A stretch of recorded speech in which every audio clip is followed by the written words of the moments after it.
Jasmine Crockett is not who you think she is.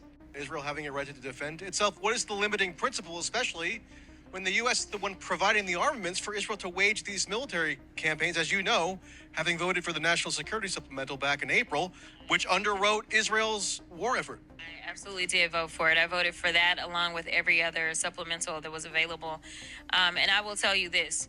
It is important that people understand what diplomacy looks like. And it looks like the fact that this relationship between Israel and the United States has existed since before I was born.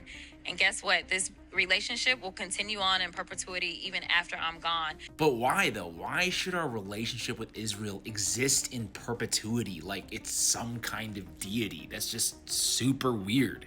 And what's also kind of weird is that according to AIPAC Tracker, Jasmine Crockett doesn't take money from the Israel lobby, but she still votes to enable genocide in Palestine and supports censorship bills attempting to criminalize criticism of Israel. Like, why is she doing this? Well, I did some digging, and while yes, it is true that Jasmine Crockett doesn't take money directly from AIPAC, I was able to find this receipt, which is super interesting, that documents a sponsorship from the American Israel Education Foundation to Ms. Crockett for the tune of $24,000 for her to, quote, attend meetings with election officials of Israel while also visiting the country's holy and historical sites. Like, why is an American congresswoman meeting with Israeli election officials? And what is the American Israel Education Foundation? Well, it is a sister organization of AIPAC that handles, quote, education work rather than lobbying.